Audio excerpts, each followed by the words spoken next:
প্রথমেই দেখে নেব আজকের 15টি তাজা সংবাদ। শুরুতেই শিরোনাম। অন্নপূর্ণার টাকা নিয়ে সুখবর। আগস্টের কিস্তি কবে পাবেন উপভোক্তারা, জানালো সরকার। প্রথম কিস্তি পেলেও মিলবে না দ্বিতীয় কিস্তি। পশ্চিমবঙ্গ আবাসের টাকা এবার কারা পাবেন না জানুন। বেকার ভাতা নিয়ে কমলো চিন্তা। যুব শক্তির আবেদন কবে থেকে শুরু জেনে নিন। এখনই সারপ্লাস ট্রান্সফার নয়, প্রাইমারি শিক্ষক ও শিক্ষাকর্মীদের বদলি নিয়ে বড় নির্দেশ হাইকোর্টের। সপ্তম বেতন কমিশন চালু হলেই বদলাবে ছুটির নিয়ম। সরকারি কর্মীদের জন্য বিরাট আপডেট। পিএইচডিতে বড় বদল। বিশ্ববিদ্যালয়ের প্রবেশিকা বন্ধ। নতুন নিয়মে শিলমোহর রাজ্যের। বিজেপিতে তোলাবাজির অভিযোগে সাসপেন্ড 22 নেতা। শোকজ করা হলো 250 জনকে। বোরখা পরা মন্তব্যের মামলায় এবার সুপ্রিম কোর্টের দ্বারস্থ মহুয়া। যারা লক্ষ্মীর ভান্ডারের টাকা পেতেন, অন্নপূর্ণা যোজনা নিয়ে বড় আপডেট দিলেন মন্ত্রী দিলীপ। গুন্ডা দমন আইনের সাংবিধানিক বৈধতাকে চ্যালেঞ্জ করে মামলা খারিজ করে দিল হাইকোর্ট। এভাবে আর কতদিন? আরজিকর মামলায় সিবিআইকে তুলোধনা হাইকোর্টের। বকেয়া ডিএ মেটাতে বড় পদক্ষেপ। 15 দিনের মধ্যে বিল প্রস্তুতের নির্দেশ অর্থ দপ্তরের। হাইকোর্টে ব্যর্থ, এবার সুপ্রিমে ভরসা। জমি দুর্নীতি মামলায় রক্ষা কবচের আর্জি অভিষেকের আত্মসহায়কের। বদলে গেল বাংলার বাড়ি প্রকল্পের নাম। 10 লক্ষ পরিবারের উদ্দেশ্যে বড় ঘোষণা শুভেন্দুর। 1.5 কোটি টাকার চেক বাউন্স। মহামেডানের সভাপতির পদ খোয়ালেন হুমায়ুন। বাংলায় 2 দিনে প্রায় 1500 মন্দির মসজিদের লাউডস্পিকার অপসারণ। মালদহে ফের টাকার পাহাড়। উদ্ধার 41 লক্ষ ও মাদক ধৃত 2। প্রিয় দর্শক, এবার আসছি বিস্তারিত খবরে। আগস্ট মাসের অন্নপূর্ণা প্রকল্প নিয়ে বড় আপডেট দিল রাজ্য সরকার। যারা প্রকৃত অর্থে এই প্রকল্পের সুবিধাভোগী, তাদের আর সেপ্টেম্বর পর্যন্ত অপেক্ষা করতে হবে না। চলতি মাসেই তাদের ব্যাংক অ্যাকাউন্টে 3000 টাকা পৌঁছে যাবে বলে জানানো হয়েছে।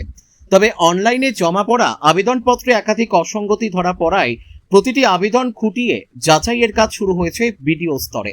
কবে মিলবে আগস্ট মাসের অন্নপূর্ণার ভাতা? সরকারি সূত্রে জানা গিয়েছে, আগামী 15ই আগস্টের পর থেকেই ধাপে ধাপে যোগ্য উপভোক্তাদের অ্যাকাউন্টে টাকা পাঠানোর প্রক্রিয়া শুরু হবে। তবে যাচাইয়ে কোনো আবেদনকারীর দেওয়া তথ্য ভুল বা বিভ্রান্তিকর প্রমাণিত হলে তাকে এই প্রকল্পের আর্থিক সুবিধা দেওয়া হবে না।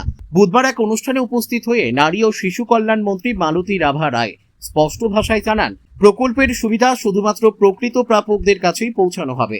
তিনি প্রশ্ন তোলেন, যাদের পরিবারের আর্থিক সচ্ছলতা রয়েছে, যেমন উচ্চ মাধ্যমিক শিক্ষকের পরিবার বা আয়করদাতাদের পরিবার, তাদের কেন এই প্রকল্পের আওতায় আনা হবে?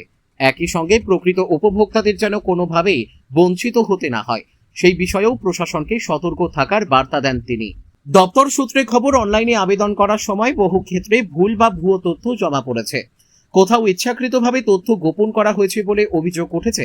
আবার অনেক যোগ্য আবেদনকারীর ক্ষেত্রেও সাইবার ক্যাফের মাধ্যমে আবেদন করানোর সময় তথ্যগত ত্রুটি থেকে গিয়েছে। এছাড়াও কয়েকটি ক্ষেত্রে ব্যাংক অ্যাকাউন্ট সংযুক্তিকরণ বা ব্যাংক লিঙ্কের সমস্যাও সামনে এসেছে। উল্লেখ্য, এই সমস্ত অভিযোগ ও অসঙ্গতি খতিয়ে দেখতে প্রতিটি ব্লকে বিডিও অফিসকে বিস্তারিত সমীক্ষা ও তদন্তের নির্দেশ দিয়েছে সংশ্লিষ্ট দপ্তর। যাচাই প্রক্রিয়া সম্পূর্ণ হওয়ার পরই চূড়ান্ত তালিকা অনুযায়ী অর্থ বিতরণ করা হবে, যাতে সরকারি অনুদান শুধুমাত্র প্রকৃত ও যোগ্য সুবিধাভোগীদের কাছেই পৌঁছায়। লক্ষ্মীর ভান্ডার থেকে যুব সাথী। রাজ্যে পালা বদলের পর আগের একাধিক প্রকল্পের নাম বদলেছে। সম্প্রতি সেই তালিকায় জুড়েছে বাংলার বাড়ির নাম। ইতিমধ্যেই এই প্রকল্পের নাম পশ্চিমবঙ্গ আবাস করে দিয়েছে নতুন রাজ্য সরকার। বৃহস্পতিবার থেকে দ্বিতীয় কিস্তির টাকাও দেওয়া শুরু হবে। তবে জানা গেছে কয়েক লক্ষ পরিবার সেই অর্থ পাবেন না। পশ্চিমবঙ্গ আবাসের টাকা কারা পাবেন না?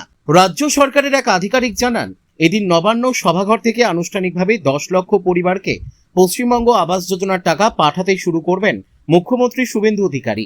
তৃণমূল আমলে যে 18 লক্ষ পরিবার টাকা পেয়েছিল, তাদের মধ্যে থেকেই 10 লক্ষ পরিবারকে দ্বিতীয় কিস্তি দেওয়া হবে।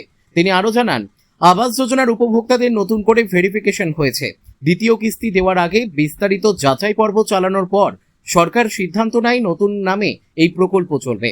তবে যারা প্রথম কিস্তির টাকা নিয়ে লিন্টেল স্তর অবধি বাড়ির কাজ সম্পূর্ণ করেছেন, শুধুমাত্র তাদের দ্বিতীয় কিস্তি পাওয়ার যোগ্য হিসেবে বিবেচনা করা হয়েছে।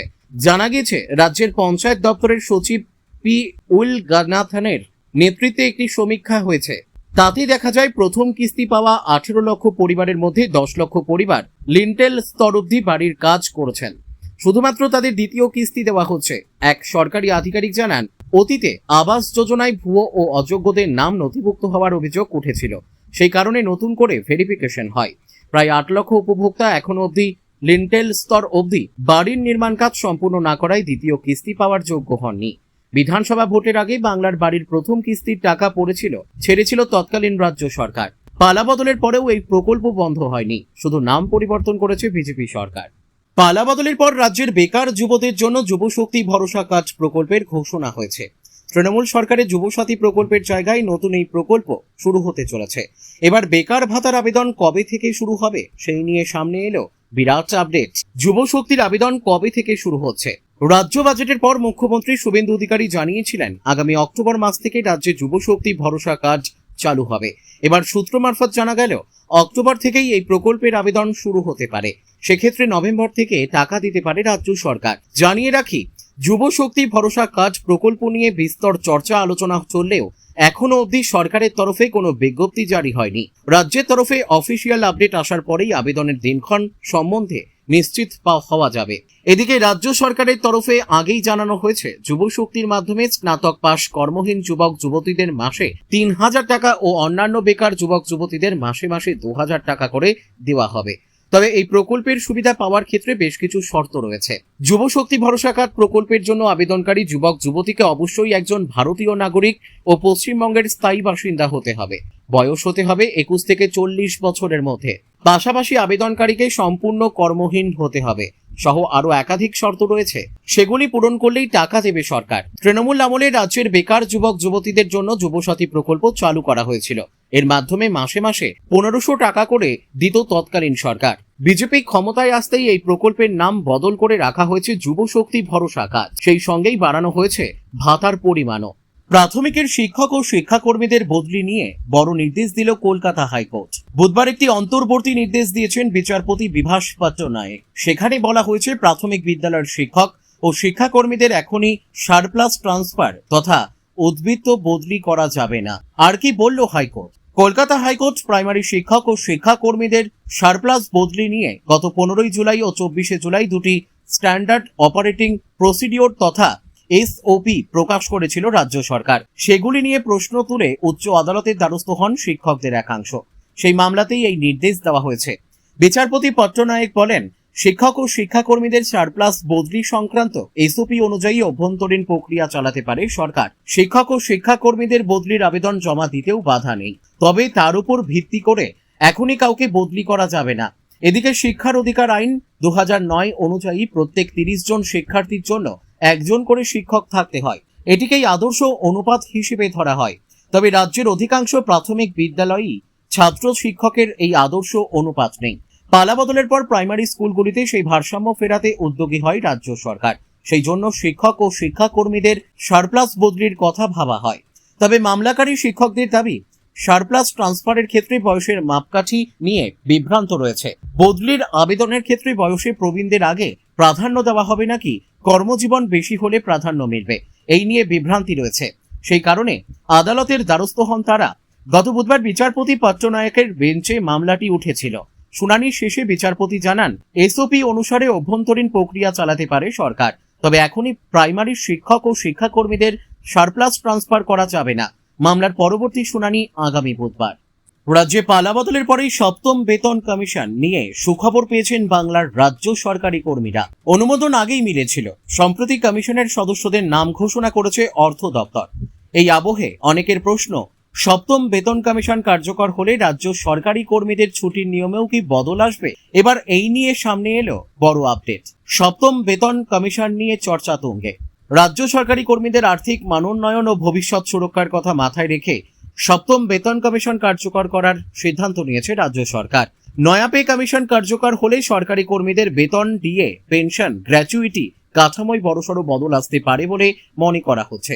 সেই সঙ্গেই আয়কর ও ছুটির নিয়মেও ব্যাপক বদলের সম্ভাবনা রয়েছে বলে খবর। জানা গিয়েছে, ৭ম বেতন কমিশন কার্যকর হলে রাজ্য সরকারি কর্মীদের পিতৃত্বকালীন ছুটির সংখ্যা ও শর্তাবলী আরও শিথিল হতে পারে। পাশাপাশি গুরুতর অসুস্থতার ক্ষেত্রে ফুল পে তথা সবেতন ছুটি মেয়াদ এখনকার চেয়ে আরো বাড়ানোর সম্ভাবনা রয়েছে। এমনটা হলে সরকারি কর্মীদের অনেকখানি সুরাহা হবে বলে মনে করা হচ্ছে। এদিকে ৭ম বেতন কমিশন নিয়ে বর্তমানে বিভিন্ন মহলে বিস্তর চর্চা আলোচনা হচ্ছে। কোন স্তরের রাজ্য সরকারি কর্মীর বেতন কতখানি বাড়তে পারে সেই নিয়ে জল্পনা কল্পনা চলছে। মনে করা হচ্ছে, নয়া পে কমিশন চালু হলে একজন গ্রুপ ডি কর্মীর বেতন এখানকার তুলনায় ৫,০০০ থেকে ৬,০০০ টাকা বাড়তে পারে। এরকম ভাবে অফিসার পদমর্যাদার উচ্চ পদস্থ আধিকারিকের ক্ষেত্রে এই অঙ্কটা মাসে 15,000 টাকা থেকে 20,000 টাকা অবধি হতে পারে। বাংলার রাজ্য সরকারি কর্মীরা দীর্ঘদিন ধরে সপ্তম বেতন কমিশনের অপেক্ষায় রয়েছেন। ইতিমধ্যেই কমিশন গঠন করা হয়েছে। সবকিছু ঠিক থাকলে আগামী 6 মাসের মধ্যে রিপোর্ট জমা দেবে তারা। রাজ্যের বিশ্ববিদ্যালয়গুলিতে পিএইচডি ভর্তির ক্ষেত্রে বড়সড় পরিবর্তনের পথে পশ্চিমবঙ্গ সরকার। এতদিন গবেষণায় ভর্তি হতে বিশ্ববিদ্যালয়গুলি নিজেদের প্রবেশিকা পরীক্ষা আয়োজন করতে পারত, কিন্তু এবার সেই পদ্ধতিতে ইতি টেনে ইউজিসির নির্ধারিত নিয়মই কার্যকর করার সিদ্ধান্ত নেওয়া হয়েছে। ফলে ভবিষ্যতে গবেষণায় ভর্তি হতে জাতীয় স্তরের নির্দিষ্ট যোগ্যতা পরীক্ষায় উত্তীর্ণ হওয়াই হবে প্রধান শর্ত। পিএইচডি ভর্তিতে বড় পরিবর্তন সরকারের। উচ্চ শিক্ষা দপ্তর ইতিমধ্যেই এই বিষয়ে নির্দেশিকা জারি করেছে। জানা গিয়েছে, রাজ্যের সরকার পোষিত এবং বেসরকারি সব বিশ্ববিদ্যালয়ের রেজিস্ট্রারদের কাছে নতুন নিয়ম সংক্রান্ত বিজ্ঞপ্তি পাঠানো হয়েছে। সেই নির্দেশ অনুযায়ী কোনো বিশ্ববিদ্যালয় আর নিজস্ব পিএইচডি প্রবেশিকা পরীক্ষা নিতে পারবে না। ইউজিসি 2022 সালেই গবেষণায় ভর্তির জন্য এক অভিন্ন নীতি চালু করেছিল। সেখানে স্পষ্ট বলা হয়েছিল, বিশ্ববিদ্যালয় ভিত্তিক প্রবেশিকা পরীক্ষার পরিবর্তে নেট, গেট অথবা ইউজিসি স্বীকৃত অন্যান্য সর্বভারতীয় যোগ্যতা পরীক্ষার ফলের ভিত্তিতেই গবেষক নির্বাচন করতে হবে। যদিও পশ্চিমবঙ্গে এতদিন সেই নির্দেশ পুরোপুরি কার্যকর হয়নি। অধিকাংশ বিশ্ববিদ্যালয় নিজেদের পরীক্ষার মাধ্যমে গবেষণার জন্য ছাত্রছাত্রী বাছাই করত। নতুন সিদ্ধান্ত কার্যকর হওয়ার পর সেই ব্যবস্থার আর অস্তিত্ব থাকবে না। এখন থেকে শুধুমাত্র জাতীয় স্তরের অনুমোদিত পরীক্ষায় যোগ্যতা অর্জনকারীরাই পিএইচডিতে ভর্তি হওয়ার সুযোগ পাবেন। বিশ্ববিদ্যালয়ের পৃথক প্রবেশিকা, এমফিল বা সেটের ভিত্তিতে গবেষণায় ভর্তির সুযোগ আর থাকবে না। এই সিদ্ধান্তকে স্বচ্ছতা বৃদ্ধির দিকে গুরুত্বপূর্ণ পদক্ষেপ বলে মনে করছেন শিক্ষা জগতের একাংশ। তাদের মতে বিশ্ববিদ্যালয় ভিত্তিক প্রবেশিকা পরীক্ষাকে ঘিরে দীর্ঘদিন ধরেই পক্ষপাতিত্ব ও অস্বচ্ছতার অভিযোগ উঠেছে। নতুন নিয়ম চালু হলে সেই বিতর্ক অনেকটাই কমবে এবং গবেষক নির্বাচনের ক্ষেত্রে একক মানদণ্ড বজায় রাখা সম্ভব হবে। তবে এই পরিবর্তন নিয়ে সব মহল একমত নয়। কয়েকজন শিক্ষকের মতে ফুড টেকনোলজি, ফিল্ম স্টাডিজ সহ এমন একাধিক বিষয়ে নেট বা গেট পরীক্ষা হয় না। সেক্ষেত্রে ওই বিভাগগুলিতে গবেষক নির্বাচন কিভাবে হবে তা এখনো স্পষ্ট নয়। এই প্রশ্নের উত্তর এখনো উচ্চশিক্ষা দপ্তর বা ইউজিসির তরফে জানানো হয়নি। নতুন নিয়ম কার্যকর হওয়ার পর রাজ্যের সমস্ত বিশ্ববিদ্যালয়কে একই নীতিতে পিএইচডি ভর্তি প্রক্রিয়া পরিচালনা করতে হবে। এর ফলে গবেষণায় ভর্তির ক্ষেত্রে জাতীয় মানদণ্ড অনুসরণের পাশাপাশি স্বচ্ছতা ও সমতা বজায় রাখার দিকেও জোর দেওয়া হবে বলে মনে করছে শিক্ষা মহল। তৃণমূলের রোগ ছড়িয়ে গিয়েছে বিজেপিতেও। তোলাবাজির অভিযোগ বিজেপির নেতাদের বিরুদ্ধেও। কিন্তু বিজেপি দুর্নীতিতে জিরো টলারেন্স নীতি গ্রহণ করেছে। সেই নীতি অনুসরণ করেই এবার তোলাবাজির অভিযোগে বিজেপি থেকে সাসপেন্ড করা হলো 22 জন নেতাকে। অন্তত 250 জনকে শোকজ করেছে শৃঙ্খলা রক্ষা কমিটি। কতজনকে সাসপেন্ড করা হয়েছে বা শোকজ করা হয়েছে তা এখনো স্পষ্ট নয়। বিজেপির রাজ্য সভাপতি শ্রমিক ভট্টাচার্যও সঠিক সংখ্যাটি এখনই প্রকাশ করা হবে না বলে জানিয়েছেন। তবে সূত্রের খবর, গত 4 মে ক্ষমতায় আসার পর থেকেই কোনো অভিযোগ উঠলে রাজ্য বিজেপি নিয়মিত শোকজ করছে নেতাদের, কড়া পদক্ষেপ করছেন। তোলাবাজির অভিযোগে 22 জনকে সাসপেন্ড করা হয়েছে, শোকজ করা হয়েছে 250 জনকে। তোলাবাজির ক্ষেত্রে জিরো টলারেন্স নীতি নিয়েছে বিজেপি। তবে এখনো বেশ কিছু জায়গা থেকে তোলাবাজির অভিযোগ আসছে এবং তার রাজ্য নেতৃত্বের মাথা ব্যথার কারণও হয়ে উঠছে। যদিও তাদের বক্তব্য, বিগত 15 বছরে তৃণমূল কংগ্রেস যে সংস্কৃতি তৈরি করেছে এই রাজ্যে, তারই বহমানতার শিকার এই রাজ্যের বর্তমান শাসক দলের একাংশ। তবে বর্তমান রাজ্য সভাপতি শ্রমিক ভট্টাচার্য থেকে শুরু করে প্রাক্তন সভাপতি দিলীপ ঘোষ এই তোলাবাজি রুখতে অতি সতর্ক। বারংবার তারা নেতা, দলীয় কর্মীদের সতর্ক করছেন। সূত্রের খবর, শুধু দলের নিচু স্তরের কর্মীদের মধ্যেই এই অবক্ষয় দেখা যাচ্ছে তা নয়, বিধায়কদের নিয়েও মাথা ব্যথা তৈরি হচ্ছে। এই নিয়ে দিলীপ ঘোষও বলেছেন যে আমাদের কিছু বিধায়ক ধরাকে সরা জ্ঞান করছেন।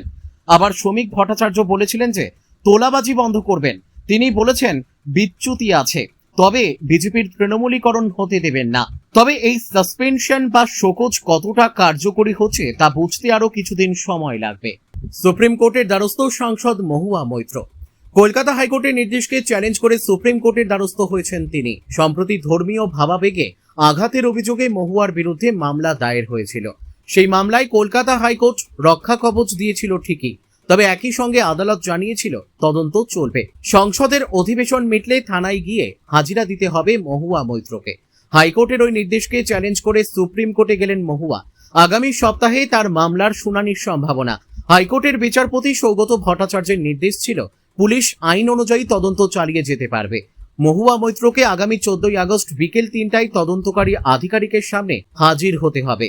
মহুয়া তদন্তকারী আধিকারিকের সামনে হাজির হলে পুলিশকে নিশ্চিত করতে হবে যাতে তার দিকে ডিম ছোড়া না হয় অথবা অন্য কোনো ধরনের হয়রানি বা হেনস্থার শিকার না হন।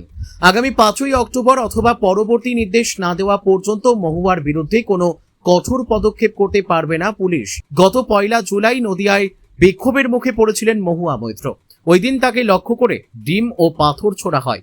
সেই সময় বোরখা পরা নিয়ে মহুয়া বিতর্কিত মন্তব্য করে বলে অভিযোগ। সাংসদ বলেছিলেন, এভাবে ডিম ছোড়ার থেকে বোরখা পরে ডিম ছোড়ুন, তাহলে আপনাকে আর কেউ দেখতে পাবে না, আপনার বিরুদ্ধে তাহলে অভিযোগ হবে না। এরপরই নদিয়ার হোগলবেড়িয়ার থানার মামলা দায়ের করেন। অন্নপূর্ণা যোজনার আগস্টের কিস্তি নিয়ে উপভোক্তাদের চিন্তা বাড়ছে। এখনো অ্যাকাউন্টে টাকা আসেনি বলে দাবি করছেন অনেকে। এই আবহে এই প্রকল্প নিয়ে বড় আপডেট দিলেন রাজ্যের পঞ্চায়েত মন্ত্রী দিলীপ ঘোষ। তাতে টাকা না পাওয়া আবেদনকারীদের কিছুটা হলেও চিন্তা কমতে পারে। অন্নপূর্ণা যোজনা নিয়ে বড় মন্তব্য দিলীপের। সোশ্যাল মিডিয়া খুললেই অন্নপূর্ণা যোজনা নিয়ে নানা রকমের পোস্ট চোখে পড়ছে। সম্প্রতি সংবাদ মাধ্যমের তরফে সেই বিষয়ে রাজ্যের পঞ্চায়েত মন্ত্রীকে জিজ্ঞেস করা হয়। জবাবে তিনি স্পষ্ট জানান, অন্নপূর্ণা যোজনা যে উদ্দেশ্য নিয়ে চালু হয়েছে সেই উদ্দেশ্য পূর্তি হবে। দিলীপ বলেন, প্রথমেই 28 লক্ষ মহিলাকে অন্নপূর্ণা যোজনার টাকা দেওয়া হয়েছিল। তখনও পুরো সার্ভে বা ভেরিফিকেশন হয়নি। যারা লক্ষ্মীর ভাণ্ডারের টাকা পেতেন সবাই ভেবেছিলেন অন্নপূর্ণা যোজনা পাবেন, এমনটা নয়। যারা যোগ্য, যে উদ্দেশ্য নিয়ে অন্নপূর্ণা যোজনা চালু হয়েছে সেই উদ্দেশ্য পূর্তি হবে। এখনো সার্ভে চলছে। রাজ্যের মন্ত্রী জানান, গত জুন মাসে আয়োজিত জনকল্যাণ শিবিরে অন্নপূর্ণা যোজনার জন্য যারা আবেদন করেছিলেন সেগুলি খতিয়ে দেখা হচ্ছে। যোগ্য সকলে এই প্রকল্পের টাকা পাবেন বলে আশ্বাস দিয়েছেন তিনি। এদিকে অন্নপূর্ণা যোজনার আগস্টের কিস্তি কবে আসবে এই নিয়ে বুধবার বড় মন্তব্য করেছেন রাজ্যের নারী ও শিশু কল্যাণ মন্ত্রী মালতী রাভা রায়।